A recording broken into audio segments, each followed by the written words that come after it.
चौथा प्रश्न, समबाहुभुज क्या है? एक समबाहुभुज का नाम बताइए जिसमें पहला में दिया हुआ 3 भुजाएं हो, दूसरा में 4 भुजाएं हो, तीसरा में 6 भुजाएं हो और चौथा में 8 भुजाएं हो।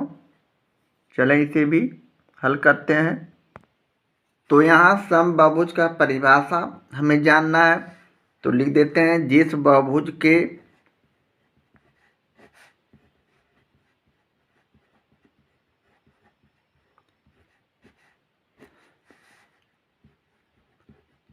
प्रत्येक कोण, जिस बहुभुज के प्रत्येक कोण तथा भुजाएं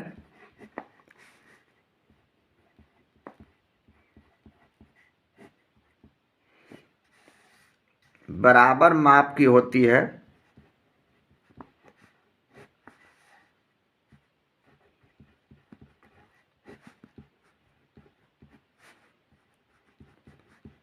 बराबर माप के होते हैं,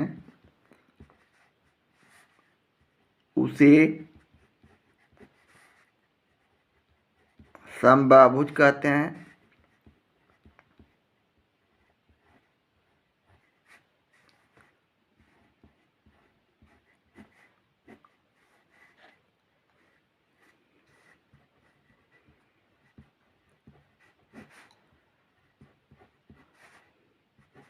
जैसे उदाहरण हम बहुत सा ले सकते हैं, जैसे समबाहु त्रिभुज,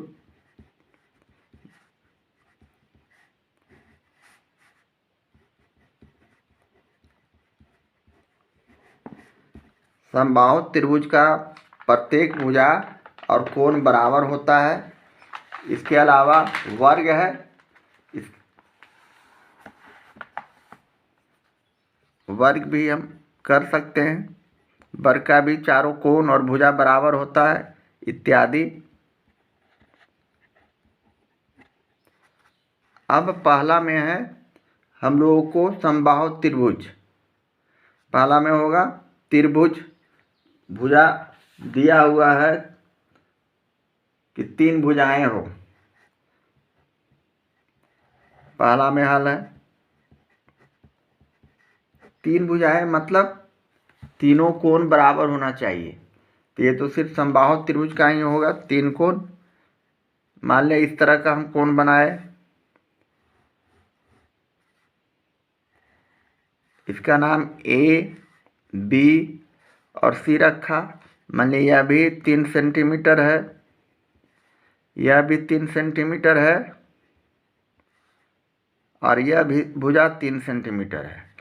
तो जिस त्रिभुज के तीनों कोण बराबर होते हैं उसे समबाहु त्रिभुज कहते हैं। तो पहला में सिर्फ समबाहु त्रिभुज लिख देंगे।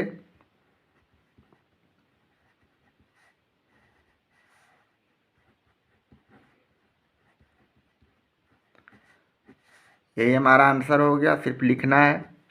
इसी प्रकार दूसरा में है 4 भुजाएं।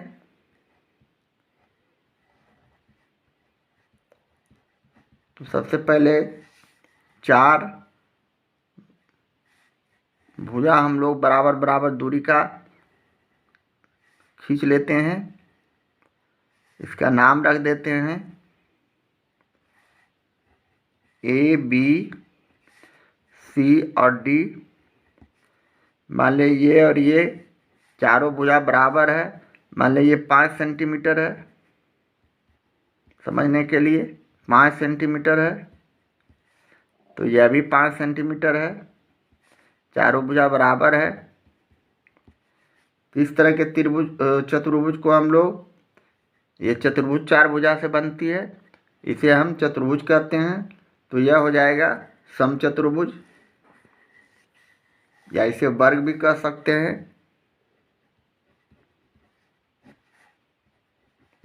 तो हम इसे समचतुर्भुज लिख देते हैं।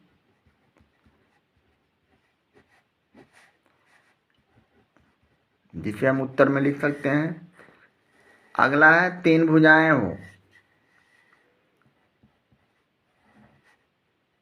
6 भुजाएं हो, छह भुजाएं के लिए हम लोगों को छह भुजा बराबर माप का खींचना है। पहला ये हो गया, पहला भुजा ये हो गया। दूसरा हम इसे इस तरह खींचे, तीसरा हम इसे ऐसे खींचे, चौथा,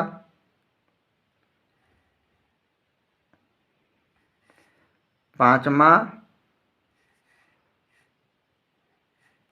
यहाँ से हम इसे छठा कर दिए। इसका नाम हमने ए रखा, इसका बी रखा, इसका सी रखा, डी, ई और एफ। इस छह भुजाएं सभी बराबर हैं, यह भी बराबर हैं, यह सभी बराबर माप की हैं। तो इस तरह के त्रिभुज को हम भुजाएं वाले को हम समषष्टभुज कहेंगे। छह भुजाएं इसलिए षष्टभुज, सम माने बराबर, तो हम इसे समषष्टभुज कह सकते हैं।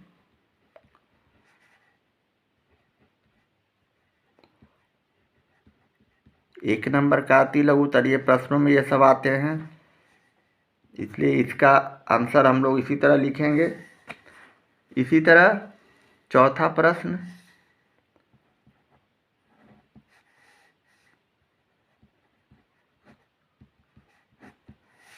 आठ भुजाएं हो, यानी आठ भुजा हमें बराबर बराबर खींचना है। एक भुजा, दो भुजा, तीन भुजा, चार भुजा, पांच भुजा, छः भुजा, सात भुजा और ये आठ भुजा। नामकरण कर देंगे इसका, ए, बी, सी, डी, ई, एफ, जी और एच। सारे भुजा बराबर हैं।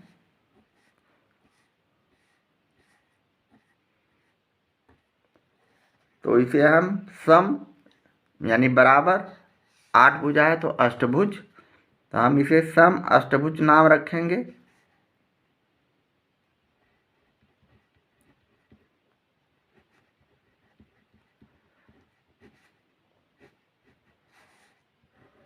ये हमारा चौथा का आंसर हुआ। पांचवा प्रश्न, निम्नलिखित आकृतियों और तालिका को देखें। प्रत्येक आकृति को त्रिभुजों में बांटकर कोणों का योगफल ज्ञात किया गया है। आकृति में इस तरह का त्रिभुज है, ये इस तरह का फिगर है, चार फिगर दिया हुआ है। भुजा पहले में 3 है, दूसरे में 4 है, चौथे में 5 है, और तीसरे में 5 है, चौथे में 6 है। कोणों का मान है 180 डिग्री। इसका मान है 2 गुने एक, दो त्रिभुज है तो 2 गुने 180 डिग्री। इसमें 1 2 3, 1 2 3 यानी 5 भुजा 5 है तो इसमें 3 से गुना किया गया है। 1 2 3 त्रिभुज है तो 3 से गुना किया गया है। इसमें 1 2 3 4 त्रिभुज है तो 4 से गुना किया गया है 180 में। इसी तरह इसका मान निकाला गया है। n का मान यहाँ 4 है, 4 भुजा तो 4 - 2, 5 है तो 5 - 2 और 180 से गुना किया गया है। इसी आधार पर हमें आगे प्रश्न को हल करना है। जैसे अब एक बहुभुज के कोणों के योग के बारे में आप क्या कह सकते हैं जिसकी भुजाओं की संख्या निम्नलिखित हो। इस प्रकार हमें पहला, दूसरा, तीसरा, चौथा प्रश्न का उत्तर देना है। तो चलें इसे भी हम लिखते हैं। यहाँ हमारे पास कोणों का योगफल का एक सूत्र बन रहा है। ऊपर के प्रारूप को देखने से कोणों का योगफल बराबर n-2 और गुणे 180 डिग्री, एक तरह से सूत्र बन रहा है। अब पहला में कोण का मान यानी n से सूचित करते हैं 7 दिया हुआ है। इसलिए यहाँ कोणों का योगफल क्या हो जाएगा, n के जगह हम 7 रखेंगे, यानी 7 - 2 और गुणे 180 डिग्री। 7 में से 2 गया तो 5, 5 गुणे 180 डिग्री, 18 × 5 = 90, यानी 900 हमारा पहला का ये आंसर हुआ। इसी तरह दूसरा का भी हम लोग हल निकालेंगे। दूसरा में n बराबर क्या दिया हुआ है, चूँकि n बराबर दूसरा में है 8, तो हम डायरेक्ट उसी सूत्र का इस्तेमाल करते हुए कोणों का योगफल निकाल सकते हैं, यानी 8 - 2 करेंगे और गुणे 180 डिग्री करेंगे। इसके बाद 8 में 2 घटाने के बाद हमारे पास 6 आते हैं, यानी 6 गुणे 180 डिग्री। 18 6 का टोटल से 108 पर 1 0, ये हमारा दूसरा का आंसर हो गया। इसी तरह तीसरा प्रश्न, तीसरा में n का मान दिया हुआ है 10, n बराबर 10। कोणों का योगफल इस पे भी उसी तरह निकालते हैं, उसी सूत्र पर मान रख के।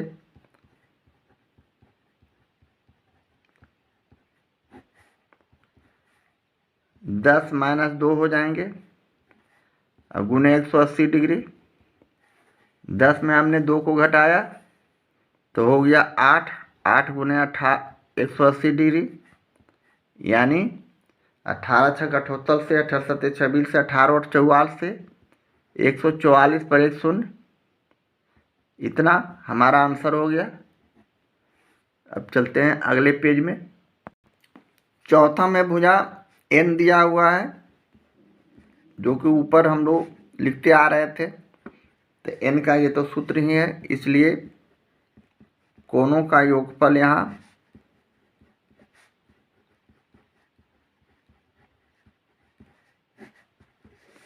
n - 2 और गुणे 180 डिग्री, ये हमारा ये सूत्र तैयार हुआ। इसे हम आंसर लिख सकते हैं। इस तरह हमने इसे हल किया। छठा प्रश्न, एक समबाहुभुज के प्रत्येक बाह्य कोण की माप याद कीजिए जिसकी पहला में 9 भुजाएं हो, दूसरा में 15 भुजाएं हो। उसी तरह इसे भी हम बनाएंगे। यहाँ भुजा जिसे हम n से सूचित करते हैं, पहला में, छठा का पहला में n का मान यहाँ दिया हुआ है 9। अब हम लिखेंगे, चूँकि n भुजा वाले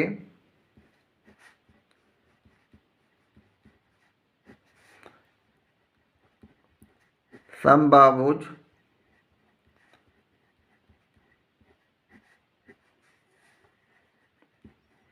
का प्रत्येक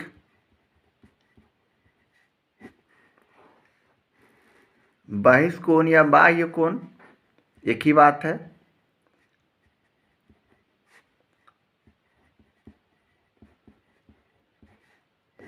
बहिष्कोण या बाह्य कोण दोनों लिख देते हैं, समझने में आसानी होगी। बराबर होता है 4 गुणे समकोण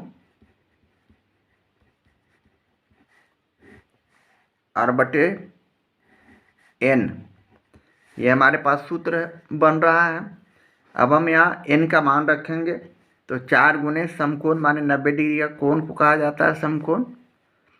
n का मान यहाँ 9 है, यहाँ हम काट सकते हैं, 9 × 90, यानी 10 चौक 40। यही हमारा आंसर है, ये उत्तर है। इसी तरह दूसरा प्रश्न में भुजा n का मान 15 है। इसी तरह इसे भी लिखेंगे, n भुजा वाले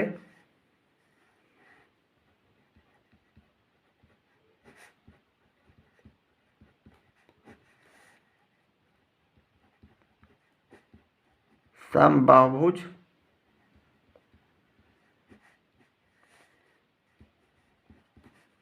का प्रत्येक